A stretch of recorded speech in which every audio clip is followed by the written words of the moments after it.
The WZ-121 is one of my favorite tier 10 mediums in the game. Features high alpha damage, and it's got tungsten allowing you to get crazy damage shells out. It's got mobility, it's got reactive armor, it's got the best aiming time in tier 10, and when you pair all that with pretty decent dispersion due to the refined gun changes, yeah, the 121's kind of a beast. Plus, it's got armor and great mobility. Overall, it's one of the best mediums for that brawling, aggressive playstyle, especially if you compare it to any of the others due to the alpha damage it has. But for some reason, a lot of people like to say the 121's not a very good tank. I know Peter KEKW doesn't really like the 121 that much, and there's plenty of other people that have voiced their opinions when I made my tier list and put it into the super strong category. A great example of this is a video I was recommended earlier today from Hans and Klaus, where they share their opinions on my tier list. Now, there are probably plenty of other opinions as well that people have shared, but the major one here I want to talk about is the 121 because I'm honestly weirded out why so many people try to say this tank's mid, and it's not just him as well. We can see in the comments 121 is Russian tank and is like Russian tank and War Thunder. Inexistent gun depression. I don't know if that's a word. I think it's non-existent. 121 is possibly the worst tier 10 currently. It's a close call for us. Well, let's hear the reasoning to why the 121 is not a very good medium. However, in performance, it's very rare that we ever see a 1-2-1 do third on the team, second on the team, or even first on the team. Well, first thing I want to mention is seeing people perform well on a team leaderboard does not dictate how a vehicle performs. For example, I could drive a T-28, the American Tier 8 Tech Tree Tank Destroyer, one of the worst Tier 8 or 8s in the game, and I can guarantee I'll still finish first or second on the team. Now, I know that some of you, as always, are going to come into the comments and say something like, you shouldn't be making videos like this about the small portion of people that disagree. Instead, you should be focusing on the people that do this or that. And that's true, but at the same time, I feel like having differing opinions and pointing out different viewpoints is one of the things that keeps the world spinning. If everybody agreed upon everything, then there wouldn't be much innovation. And when it comes to Blitz, I try to educate people on tanks, capabilities, and everything else about the game. It's kind of my job. So that's why if I see a comment that I disagree with and it is a thing that is reoccurring, eventually I'll probably make a video on it. I personally think the WZ-121 is an amazing tank. Is it the best tier 10 medium? No, there are other mediums which I consider to be even overpowered, like the E50M, and the T22 medium's pretty up there right now. I'd also say the M48 Patton. But when it comes to something like the 121, I still consider this to be an incredibly capable vehicle, and definitely better, if not on equal to about 60 to 70% of the other mediums in Tier 10. With that being said, let's actually get into some gameplay and see what this vehicle can do. Also, just as a mention of advice for anybody, when you're checking out a vehicle's capabilities or statistics, make sure you do all of your research. And a great example is like the 121. It was said that the gun depression is going to be 5 degrees, but obviously in game it still says 6, and that's because of if you just slightly angle it, you do get 6 degrees. But it's not just vehicles like the 121. The M48 Patton is listed as having 8 degrees of gun depression. However, over the front, at about a 35-degree arc like this, it actually has 9 degrees of gun depression, which it's always had. And the Grill 15 says it has 5 degrees of gun depression, when in reality, Wargaming has no clue what the heck they're talking about, because over the front of the Grill 15, it's actually 4 degrees of gun depression, and over the sides, all the way as far as you can turn the turret, it goes from about 4 all the way up to 8.3. So these are all things that a lot of people don't know, but I try to obviously educate players on so that they know what they're dealing with in the battlefield. So with that being said, we are playing in our 1-2-1. By the way, you can see the fantastic mobility on this thing. We beat easily the other mediums on my team in the position. It is a very fast medium. We can also see that incredible level of aiming time. And I should mention that we also have 0.285 dispersion with this aiming time, making it only slightly less dispersion than base on a Leopard 1, which is 0.273. So we're going to move up over here, and we can see the 4005, we can see the 5, we can actually see quite a bit of the enemy team, and, I'm I'm going to move right here. We have the side of the 2 and 5B, and there's that good accuracy. We can see that this gun does actually quite easily hit its shots. We also have the 4005 over here. I'm going to use my tungsten, and boom, that looked like it hit, although I could have been wrong. It's not always a guaranteed pen or not. Nah, I don't want to take that blind shot. Not yet. E50 does get spotted. We also have the enemy WZ. Oh, there's the 57 Heavy. Okay, we got the 50 once again. Come on. Nah, it doesn't look like he's going to go for it. Unfortunate. I was really hoping the 57 would. However, the E50 does. Look at that. 483. We also might be able to see if we hit that 4005. Maybe it looks like we didn't. Now, right now, I'm obviously playing very passive, but there's really no reason for me to over-aggress. I'm going to start heading in a bit, though, because there's really no reason not to. Ah, we did miss that 4005. How sad. I actually don't even know what the enemy team's doing right now. Looks kind of like they're killing themselves. And, yeah, that's kind of what they're doing. Let's be real. 4005 drove right into the enemy WZ. Just got HE'd for 800. And, ooh, look at that. 412 snap into that enemy E50. And wonder if we can get another easy click. No, but we do have the 4005, and you can see the gun depression's more than fine. As long as you angle it a little bit to the left or to the right, you will be using your gun depression quite easily. So we do have the E50 all the way over on the side. E50's dead, so that's 3 tanks left. The 57 Heavy, the E5, and as well the 113. So we're going to push the 57. There's that tungsten getting a nice 460 damage shell into his vehicle, and the WZ does get a shell out as well. We're going to even on the lower play the E5.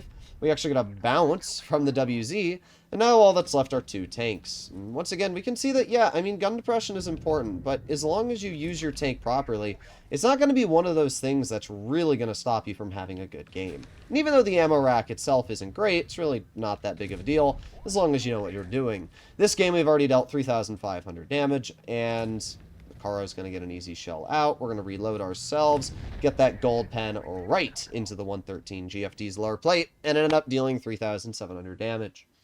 I mean, this is why the tank feels great. You have that tungsten to get out those really nice bleeds. You have reactive if you're being pushed and you need to block some of that damage. The vehicle also has pretty good armor. Like, it's not the best for a medium. Obviously, the E50M and T22 medium are really the kings of armor in Tier 10.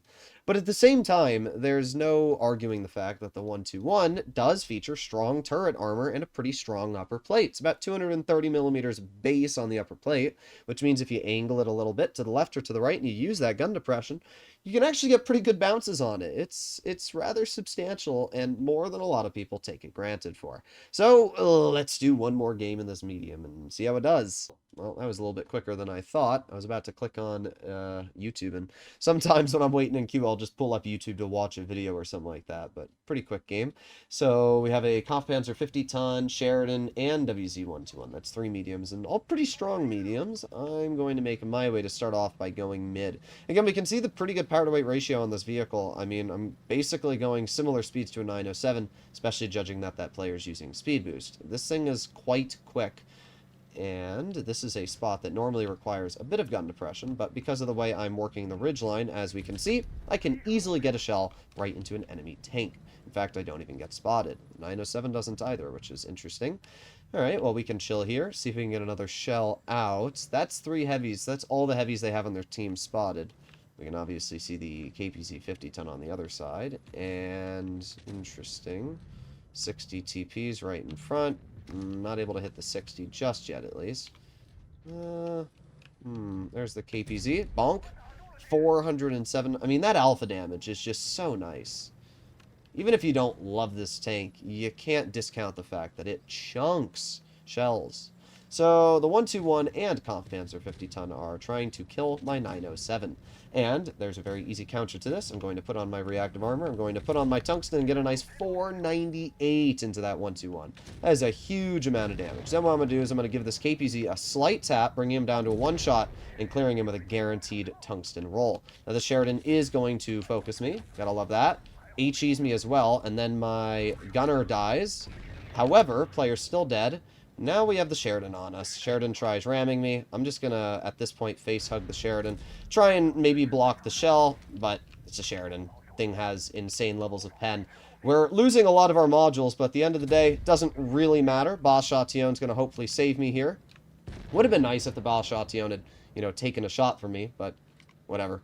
I did my job, and we are still alive. Now, I may have every single module that is, like, completely dead, but that's why we carry repair kits, right? So, in 50 seconds, I'll be able to fix this tank up. I'm spotted. Okay, that makes no sense. I guess that enemy player was able to detect me there. Alright, well, we have the 260 off to the flank over here. Aiming, aiming. Okay, that shell went literally to a different dimension, but that's okay. We're going to ignore that 260 for now. Looks like the Boss Chatillon's going to flex to his side. And then we're going to move right on over to these players. So it looks like the 260 as of right now is more focused on that Boss Chatillon than me. So I'm going to drive right over to the rear of the 260. And there you go. Nice 475 into his vehicle. I don't know if we're going to be able to get another shell out, but we actually should be able to. I'm going to put on my reactive just in case it does do something. And, oh, come on. Well, we actually do get our tank's modules back in just a moment here. And, nah. I should have just pressed the fire button, but oh well.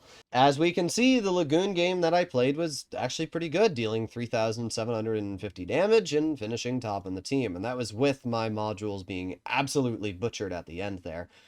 If I hadn't had gotten 8 sheet in the rear by that Sheridan, I definitely could have done a little bit more in that game, probably another 1,000 damage easily into the Object 260. So, oh well. Sometimes you have to take the blow for the team, and in that situation, the Sheridan absolutely nuked me. It would have been nice if our Boss Chatillon had taken a hit for me, but whatever. We did our job. I got a huge farm out in the time span that existed. So, let's try 3 helpings of gameplay. Why not? Let's see how the 1-2-1 does in one more game. But, I mean, we can already see why I enjoy the tank. It's kind of got all these great attributes. 420 damage per shot paired with the great mobility allows you to always just out-trade whatever you're fighting and usually beat them to position. You know, if you look on paper, the power-to-weight ratio of the 1-2-1 is around 19, which doesn't sound very impressive. But because the terrain resistances are super good, in reality, this tank's actually quite fast. A lot faster than people think. It'll get in the position just as quick as any other medium like an E50M. It's faster than an M48 Patton. It's got a pretty good top speed as well at 56 kilometers per hour. It's got a heck of a better overall effective power to weight than something like the STB1 as well. And again, when you pair that with the high alpha, solid turret armor, and pretty good overall pushing capabilities, it's a nasty tank.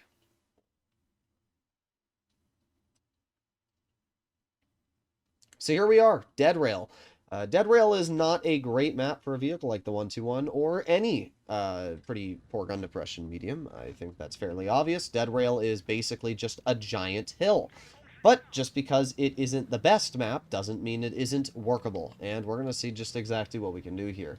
Now, unfortunately, we do have a Waffenträger Alfie 100 and, well, Waffenträger players are usually not the most effective, I'm going to be honest. They quickly fall apart. But I'm going to try my best. Looks like my Fort 202 is going to do the classic. I'm going to camp and spawn and not really do much to support you. But there you go. Look at that. 479 into that enemy T100 LT. He overpoked, and that's definitely a him moment. And, well, I'm going to take full advantage of it, right? We got the M103 in mid, and let's see. What other tanks are going to get spotted over here? There's no way that this is the only tank. I don't believe it. That's sad. It's very sad. Oh, we have the enemy 1-2-1. And there you go. Pretty decent bounce, actually. Now you can see here, like, my gun depression over the front isn't enough. But if I turn the tank to the side like this, now I have plenty of gun depression. So it's all in the angles. Now, unfortunately, my teammate sucked and died. Let's get a bounce onto that player. My Fort 202 still camping at spawn. A very, very helpful teammate, as we can see, clearly. Gotta love the most useful teammates. Now, we're going to put on our adrenaline. We're also going to put on our reactive, and I'm going to try and bait a shell from the 1-2-1 if I can. There you go. Easy bounce. Our reactive is still cooking as well. Look at that. 469. Great shot from my Fort 202. Really, really helping me out there, bro. Oh, yeah. You're getting these shells out. Really, really helpful. Nice 410. Fort 202 does get a pen out, at least. And while he may be pretty useless, he at least got a pen out into that player. And let's see if we can get a shell maybe into you.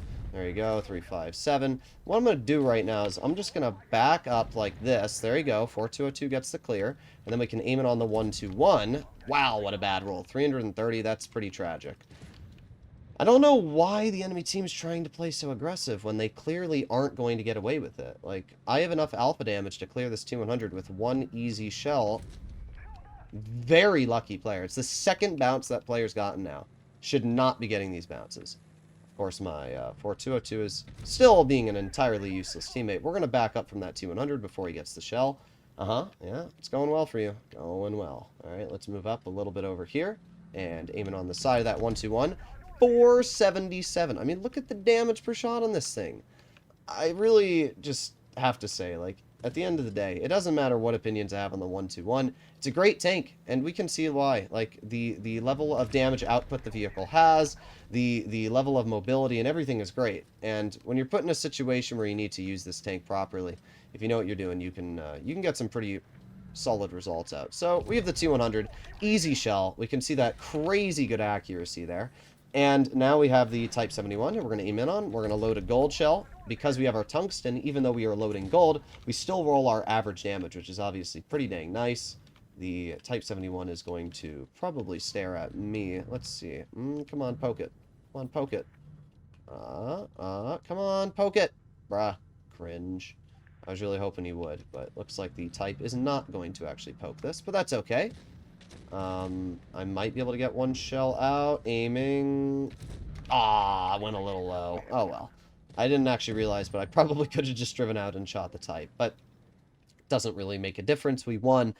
And I basically did everything because, well, my FE4202 decided to camp and spawn rather than do actually anything effective. I mean, I guess he helped me a little bit when I got pushed, but it would have been a lot more effective to have him in the front line and help me there. So, yeah, I mean, that was a pretty good game. I did top on the team, 4,000 damage, absolutely farmed. I mean, sure, you can make the argument the enemy 1-2-1 didn't do well, but again, is that really the tank's fault, or was it the fact that that player YOLO'd out in the open, got himself caught in a crossfire also? Yeah, not very surprising. The Waffentrager did not do very well. But this is a point to all people.